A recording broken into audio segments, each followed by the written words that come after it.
எல்லோருக்கும் வணக்கம். என் பேர் கர்ணா. இன்றைக்கி நம்ம சித்தரை தேடிய 4வது பயணம். இன்றைக்கி நான் எங்கே இருக்கேன் அப்படின்னு பார்த்துக்கிட்டிங்கன்னா மதுரை மாவட்டத்தில் வந்திருக்கேன். மதுரை மாவட்டத்தில் அழகர் மலையில் வந்துருக்கிறேன். இங்கே எங்கே இருக்கேன் அப்படின்னா ராமதேவர் ஐயா அவரோட சித்த பீடத்தில் வந்திருக்கேன். ராமதேவர் யார் இந்த சித்தர்? 18 சித்தர்களில் முக்கியமான ஒருத்தர். சரி, இவர் என்ன பண்ணியிருக்கிறாரு? இவருடைய வாழ்க்கை வரலாறு என்ன? இவர் இயற்றிய நூல்கள் என்னென்ன? இவர் மனித குலத்துக்கு என்னென்ன உதவிகள் செஞ்சுருக்கிறாரு, என்ன செஞ்சுட்ருக்கிறாரு, இப்போ என்ன செஞ்சுக்கிட்டு இருக்கிறாரு, இவர் இப்போ எங்கே வாழ்ந்துட்டு இருக்கிறாரு, இது மொத்தமாகவுமே இந்த காணொலியில் பார்க்கலாம். வாங்க காணொலிக்குள்ளே போகலாம்.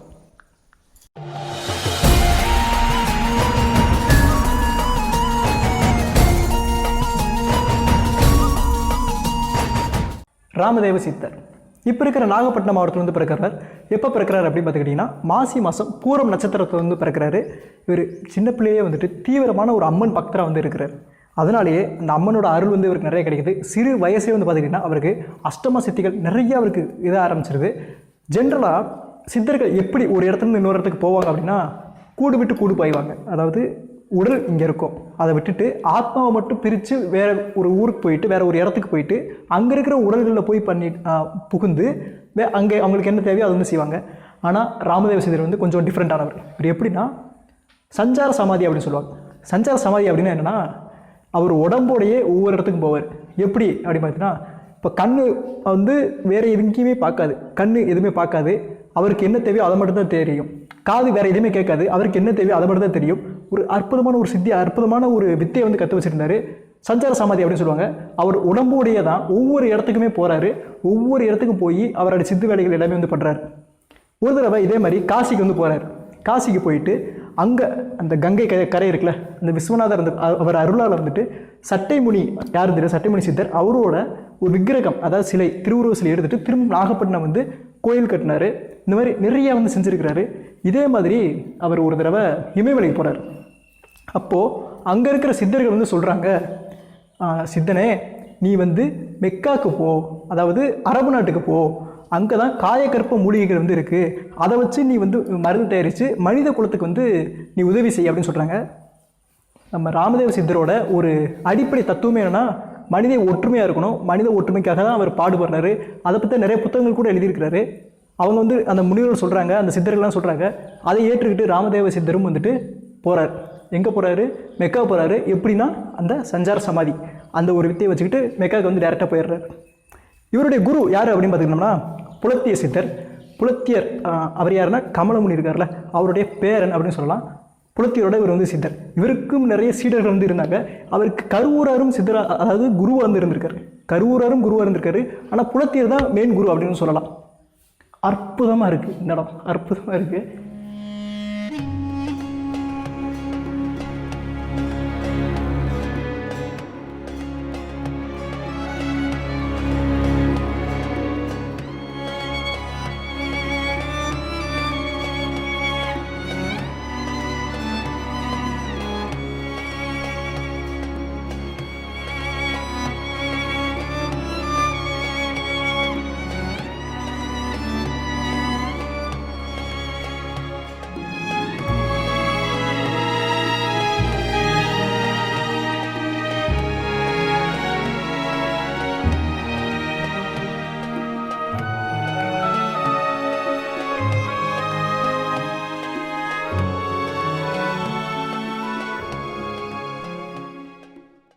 சித்தர்களோட ஆலோசனை ஏற்றுக்கிட்டு இவர் மெக்காவுக்கு போகிறாரு. அவருடைய இது போகிறாரு. அந்த போகர் குறிப்பிடுறாரு. நான் அந்த போகர் நூல் அவர் என்ன சொல்லியிருக்காருன்னு அதை சொல்கிறேன். அங்கே மெக்காவுக்கு போயிடுறாரு. அங்கே இருக்கிற அரபு நாட்டு மக்கள் இவரை ஏற்றுக்கவே மாட்டேங்கிறாங்க. யார் நீ புதுசாக இருக்க, யார் நீ, நாங்கள் வெளிநாட்டில் ஏற்றுக்க மாட்டோம் அப்படிங்கிறாங்க. அப்போ இவர் சொல்கிறாரு, எனக்கு மதங்கள் எதுவுமே கிடையாதுப்பா, மதங்கள் எல்லாமே எனக்கு ஒன்று தான் அப்படி சொல்கிறாரு. அப்படியா, ரொம்ப சந்தோஷம், அப்படின்னா நீ எங்கள் மதத்தில் சேர்ந்துரு அப்படின்னு அங்கேருந்து அரபு நாட்டு மக்கள் சொல்கிறாங்க.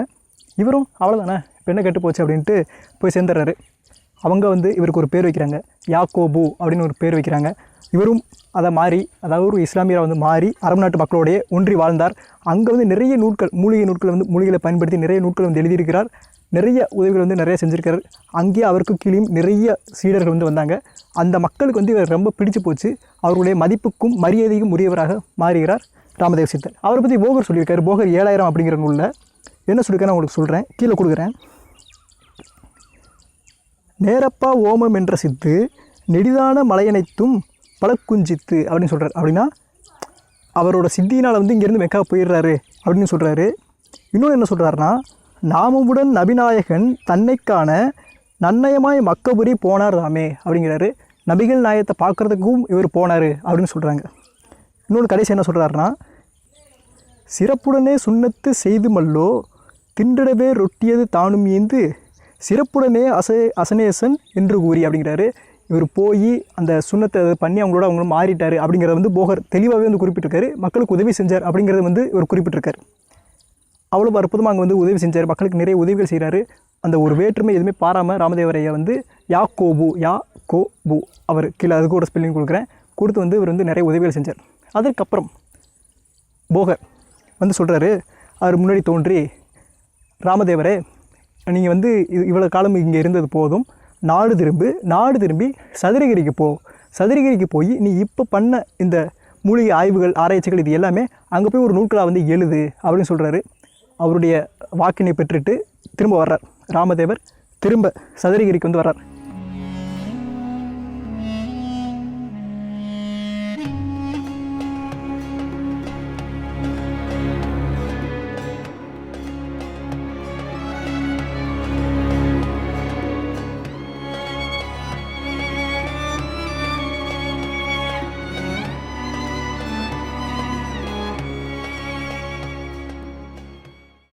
இப்போ வந்துட்டு சித்தர்கள் தவக்கூடம் அப்படின்ட்டு இங்கே ஒரு இடம் இருக்குது. இங்கே தவம் பண்ணலாம், இங்கே தான் உட்காந்து ராமதேவர் ஐயா வந்து இங்கே தங்கியிருந்தார், இந்த இடத்துல தான் தவம் பண்ணார் அப்படின்னு சொல்கிறாங்க. இப்போ இங்கே போகலாம், உள்ளுக்குள்ளே எப்படி இருக்கு அப்படின்னு உங்களுக்கு காட்டுறேன். முக்கியமாக ஒன்று, நீங்கள் தவம் பண்ண போறீங்க அப்படின்னா உங்களோட சட்டையை வந்து காட்டி வச்சுருக்கோம்.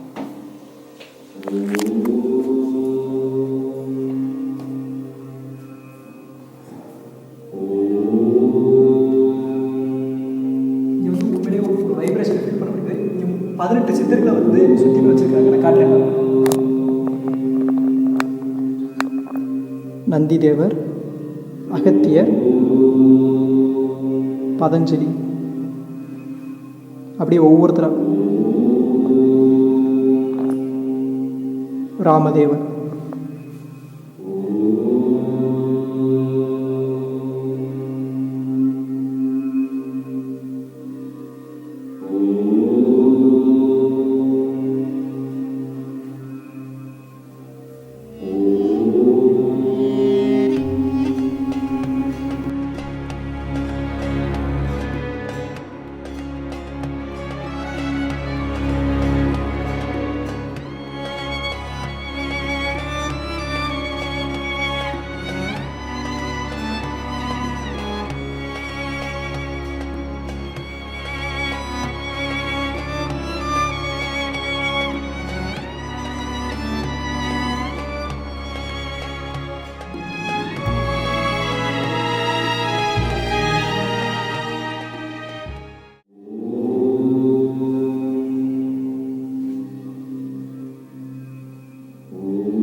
இங்கே வந்து நான் தியானம் பண்ணிட்டேன். அவ்வளோ அற்புதமாக இருக்குது இந்த இடம்.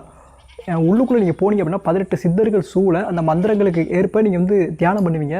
ஒரு அவ்வளோ ஒரு வைப்ரேஷன் வந்து உங்களால் இன்பில்ட்டாக உங்களால் ஃபீல் பண்ண முடியும்.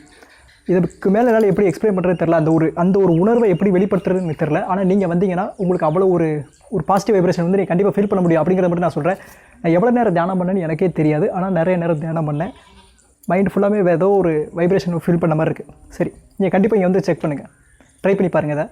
சரி, இப்போ ராமதேவர் இவர் வந்து கிட்டத்தட்ட ஒரு 18 நூல்கள் வந்து எழுதியிருக்கிறாரு. அந்த 18 நூல்கள் என்னென்ன அப்படின்னு நான் உங்களுக்கு சொல்கிறேன்.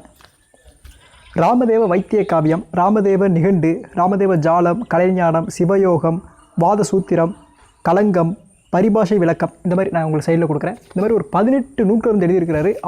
அவ்வளவுமே வந்துட்டு அவ்வளவு அற்புதமாக இருக்கும். ஒவ்வொரு நூல்களும் ரொம்ப ரொம்ப சிறப்பு பெற்றது. நிறையா எப்படி சொல்லியிருப்பாருன்னா, அவர் மெயினாக எதை பற்றி பேசுவார் அப்படின்னா, நான் முதலே சொன்னேன், மனிதகுல ஒற்றுமையை பற்றி பேசியிருப்பார், மனிதன் எப்படி இருக்கணும் அப்படிங்கிறத பற்றி பேசியிருப்பார், அம்மன் இதை பற்றி தான் பேசியிருப்பார். அதுலேருந்து ஒரு பூஜா விதி அப்படிங்கிற ஒரு இதிலேருந்து எடுத்து ஒரு பாடலை பூங்கா நான் படித்து காட்டுறேன். பூஜா விதி அப்படிங்கிறது படித்து காட்டுறேன் பாருங்க. ஆதி என்ற மணிவிளக்கை அறிய வேணும், அகண்டபுரி பூரணத்தை காண வேணும், சோதி என்ற துய்ய ஒளி மார்க்கமெல்லாம் சுகம்பெறவே மனோன்மணி என் நாத்தாள் தனை நீதி என்ற பரஞ்சோதி ஆயிபாதம் நிற்குணத்தின் நின்ற நிலை யாரும் காணார். வேதி என்ற வேதாந்தத்து உள்ளே நின்று அதாவது நல்லா பாருங்க, வேதி என்ற வேதாந்தத்து உள்ளே நின்று விளங்குவதும் பூசை இது வீண் போகாதே அப்படி சொல்கிறார். என்ன சொல்ல வர்றாரு அப்படின்னு இந்த பாட்டில் பார்த்துக்கிட்டிங்கன்னா, இந்த அகிலத்துக்குமே மூலமாக இருக்கிறது நமக்குள்ளே இருக்கிற அந்த ஒரு ஒளி, அந்த ஒரு மார்க்கம், அதை நீங்கள் அதை நீங்கள் அடையணும் அப்படின்னு நினச்சிங்கன்னா நீங்கள் வந்து ஆத்தால வந்து கும்பிடுங்க, அம்மனை கும்பிடுங்க. அப்படி கும்பிட்டிங்கன்னா அந்த ஒரு ஒளி வந்து இந்த பரந்த உலகத்தையுமே வந்து உங்களுக்கு உணர செய்யும். அந்த வேதாந்தமும் அதுதான், வெளியே இருக்கிற வேதாந்தமும் அதுதான், அது ஒரு நாளும் வீண் போகாது அப்படின்னு சொல்கிறாரு. அவருடைய பாடல்கள் அவ்வளோ அற்புதமாக இருக்கும். படிக்க படிக்க கொஞ்சம் கஷ்டமாக இருக்கும், ஆனால் அவ்வளவு நுணுக்கமாகவும் தெளிந்த ஒரு வித்தியாசமாக இருக்கும். நீங்கள் ஒரு நேர்கொண்ட பார்வை மாதிரி அது தூரம் வந்து உங்களால் பார்க்க முடியும், ஃபோக்கஸ் வந்து பார்க்க முடியும். இப்போது இந்த இடம் எங்கே இருக்குது அப்படின்னு பார்த்துக்கிட்டிங்கன்னா அழகர் மலையில் இருக்குது. மதுரை அழகர் மலைக்கு பக்கத்தில் இருக்குது. நீங்கள் பார்த்தீங்கன்னா தெரியும், சுற்றியுமே வந்து கிராமங்கள் தான், இயற்கை சூழ இந்த இடம் வந்து அமைஞ்சிருக்கு.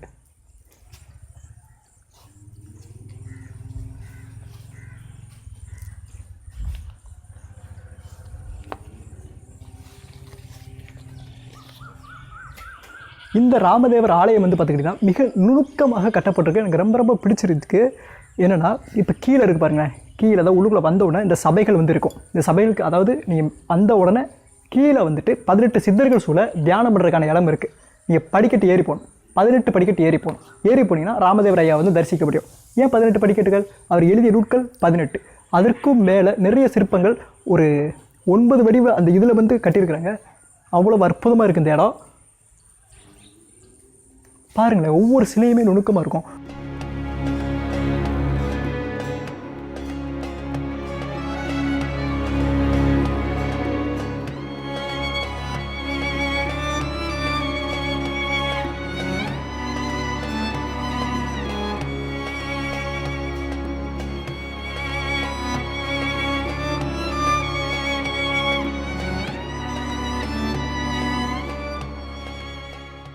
சரி, இப்போது ராமதேவர் அவரோட வாழ்க்கை வரலாறுக்கு திரும்ப வருவோம்.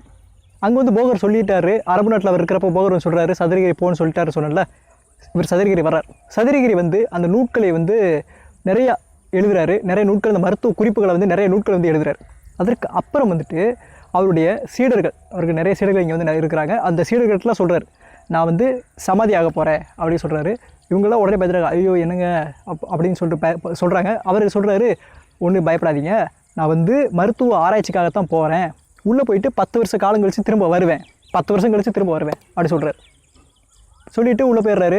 இங்கே இருக்கிற சீடர்கள் முக்கால்வாசி பேருக்கு வந்து நம்பிக்கையே கிடையாது, அது எப்படி 10 வருஷ காலம் வர முடியும் அப்படின்ட்டு. அவர் போனதுக்கப்புறம் நிறைய பேர் கிளம்பி போயிடுறாங்க. போனதுக்கப்புறம் இவர் சொன்ன மாதிரியே 10 வருட காலங்கள் கழித்து திரும்ப வந்தார். அவர் ஆராய்ச்சி எல்லாமே முடிச்சுட்டு 10 வருட காலம் கழித்து திரும்ப வந்தார். ஒரே ஒரு சீடர் மட்டும் அவருக்காக காத்துட்டு இருந்தார். இவருக்கு வந்து நிறைய சீடர் விட்டுட்டு போயிட்டாங்க, வருத்தம் கிடையாது. அந்த ஒரு சீடர் இருக்காருன்னு ஒரு சந்தோஷம். அவர் வந்து கேட்குற என்ன நடந்தது அப்படின்னு கேட்குறாரு. அந்த சீடர் வந்து சொல்கிறாப்புல, இல்லைங்க இப்படி நீங்கள் போனதுக்கப்புறம் நிறைய சீடர்கள் அவருக்கெலாம் வந்துட்டு ஒரு நம்பிக்கை இல்லை, அவங்க வந்து கிளம்பி போயிட்டாங்க அப்படி சொல்கிறாரு. போனவங்க போகட்டும், என்னைக்காவது அவங்களுக்குள்ள என்னது இயல்பான ஒரு இதானே. அதாவது என்ன சொல்கிறாருன்னா, என்றைக்காவது ஒரு நாள் நம்ம சாகத்தான் போகிறோம், அது ஏன் அதே மாதிரி அவங்க நினச்சிட்டு போயிருப்பாங்க, நான் செத்துருப்பேன் அப்படின்னு நினச்சிட்டு போயிருப்பாங்க. அது போக அவங்க சுகபோகத்துக்காக கூட போயிருப்பாங்க. நானே சுகபோகமாக இருக்கணும் அப்படிங்கிறதுக்காக தானே, மக்களுக்காக தானே நான் பாடுபடுறேன், அதுக்காக தானே நான் இப்போ போய் ஆராய்ச்சிகள் எல்லாமே பண்ணுறேன், சுகபோகமாக மக்கள் இருக்கணும் அப்படிங்கிறதுக்காண்டி. போகட்டும் அப்படி சொல்கிறாரு. அங்கே இருந்துக்கிட்டு நிறையா வெளியே வர்றாரு, நிறைய மறுபடியும் நூட்கள் வந்து எழுதுறாரு. எழுதுனதுக்கு அப்புறம் மறுபடியும் அவர் சீடர்கள்ட்ட சொல்கிறாரு. அப்போ அதுக்கப்புறம் நிறைய மறுபடியும் சீடர்கள் வர்றாங்க. அப்பையும் சொல்லிடுறாரு, நான் இந்த தடவை 30 வருட காலம் மறுபடியும் சமாதிக்குள்ளே போகிறேன் அப்படி சொல்கிறாரு. 30 வருட காலம். அப்போ வந்து சொல்லிட்டு போகிறாரு, அந்த ஒரு சீடர்கிட்ட சொல்லிட்டு போகிறாரு, இப்போ என்னை விட்டுட்டு போகிற சீடர்களுக்கு எல்லாருமே கண் பார்வை பறி போயிடும் அப்படி சொல்லிட்டு போகிறாரு. இவரும் உள்ளுக்குள்ளே போயிட்டார், மறுபடியும் சமாதிக்குள்ளே போயிட்டார். 30 வருட காலம் சில சீடர்கள் விட்டுட்டு போயிட்டாங்க, நம்பிக்கை இல்லை, 30 வருஷம் வரமாட்டார் அப்படின்னு சொல்லிட்டு விட்டுட்டு போயிட்டாங்க. 30 வருடம் காலம் கழித்து திரும்ப வந்தார். திரும்ப வந்துட்டு அந்த சீடரை பார்க்குறாரு. அந்த சீடர் இன்னும் காத்துட்ருக்கார். அந்த சீடர் வந்து தன் குருவான ராமதேவருக்காக காத்துட்டு இருந்தார். ரொம்ப சந்தோஷம் ராமதேவருக்கு. அது வரைக்கும் அவர் கற்றுக்கிட்ட மொத்த வித்தைகளையும் ஒரு அந்த அறிவு இது எல்லாத்தையுமே வந்துட்டு அந்த சீடருக்கு வந்து கற்றுக் கொடுக்குறார். ஏன்னா அவர் பொறுமைக்கு கிடைச்ச பரிசு அப்படின்னு சொல்லலாம். கிட்டத்தட்ட ஒரு 40 வருஷ காலம் அவருக்காக காத்துட்டு இருந்தார் அப்படின்னு சொல்லலாம். சொல்லி முடிச்சுட்டு அதுக்கப்புறம் நிறைய புத்தகங்கள், வாழ்க்கைக்கு மக்களுக்கு நிறைய உதவிகள் செய்கிறாரு. செஞ்சு முடிச்சுட்டு கடைசியாக சொல்கிறாரு, இந்த தடவை நான் சமாதியாக போகிறேன், ஆனால் திரும்ப வரமாட்டேன் அப்படின்னு வந்து சொல்கிறாரு. எங்கே சமாதி ஆகிறார் அப்படின்னு பார்த்துக்கிட்டிங்கன்னா அழகர் மலை. எனக்கு பின்னாடி தெரியுதா, இது அரிட்டாப்பட்டி மலை. அதுக்கு பின்னாடி அழகர் மலை இருக்குது. அழகர் மலையில் தான் மேலே வந்து நூபுர கங்கை இருக்குது. அதுக்கு மேலே வந்து அவர் ஜீவசமாதி வந்து ஆகிட்டார். கிட்டத்தட்ட ஒரு 700 ஆண்டு காலம் ஒரு வாழ்ந்தார். அவ்வளவு அற்புதமாக இருக்கும் இவருடைய பாடல்கள். நிறைய மருத்துவ குறிப்புகள் எழுதியிருக்காரு. இவர் அரபு நாட்டுக்கெலாம் போயிருக்காரு. இவருடைய வாழ்க்கை வரலாறு படிக்கிறதுக்கே இன்னும் அற்புதமாக இருக்கும். எனக்கே ஒரு வாழ்க்கை வரலாறு படித்தோன்னே ரொம்ப டிஃப்ரெண்ட்டாக இருக்குது. எல்லாம் சொல்லிட்டேனா அப்படின்னு எனக்கு ஒரு இதாகவே இருக்குது. சரி, இப்போ இவரோட வாழ்க்கை வரலாறு நான் எங்கேருந்து எடுத்தேன் அப்படின்னு பார்க்கணும்னா நிறைய புத்தகங்கள்லேருந்து எடுத்திருக்கேன். அந்த புத்தகங்கள் என்னென்னு இப்போ நான் கீழே கொடுக்குறேன். அது போக நிறைய பிளாக்ஸில் வந்து இருக்குது. இந்த இடம் உங்களுக்கு காட்டுறேன் பாருங்களேன். ராமதேவர் சித்தரோட கோயில் அப்படின்னு சொல்லலாம். அவ்வளோ அற்புதமாக இருக்குது. எனக்கு பின்னாடி இருக்குது பார்த்தீங்களா, கண்டிப்பாக வரும். கிளைமேட்டு கூட இன்றைக்கி சூப்பராக இருக்குது. இங்கே வந்து தியானம் பண்ணுங்கள். நான் கூகுள் மேப் வந்து டிஸ்கிரிப்ஷனில் கொடுக்குறேன், எப்படி வரணும்னு செக் பண்ணிக்கோங்க. ஏன்னா கூகுள் மேப் டிஸ்கிரிப்ஷனில் கொடுக்குறேன், எப்படி வரணும்னு செக் பண்ணிக்கோங்க. நீங்கள் அரிட்டாப்பட்டி, நான் ஆல்ரெடி ஒரு அரிட்டாப்பட்டி வீடியோ போட்டிருக்கோம். அதே வழி தான் நீங்கள் வர்றப்பயே நீங்கள் உள்ளுக்குள்ளே வர்ற மாதிரி இருக்கும். அவ்வளவு அற்புதமாக இருக்கிறது. காலையில் ஏர்லி மார்னிங் 4:30க்கு ஓப்பன் பண்ணிடுவாங்களாம். 4:30லேருந்து 9 மணி வரைக்கும் காலையில். அதுக்கப்புறம் சாயந்தரம் 4:30க்கு வந்து ஓப்பன் பண்ணுவாங்களாம். இங்கே வந்து சிறப்பு பூஜைகள் எல்லாமே நடைபெறும். அமாவாசை, பௌர்ணமி இதுக்கெல்லாமே சிறப்பு பூஜைகள் நடைபெறும் அப்படி சொல்கிறாங்க. அது போக இங்கே வந்து பூரம் நட்சத்திரம், அதாவது பூரம் அந்த நாட்கள், ஏன்னா பூரம் தான் இவர் பிறந்தார், அந்த நட்சத்திரத்தில் இவர் பிறந்தார் தெரியுங்களா, அன்றைக்கி சிறப்பு வழிபாடுகள் எல்லாமே இருக்கும் அப்படி சொல்கிறாங்க. ராமதேவர் இவரை பற்றி இந்த இடத்துல ஒரு மெயின் ஒன்று சொல்லியிருந்தாங்க பாருங்களேன். அதுக்கு நான் உங்களுக்கு சொல்கிறேன்.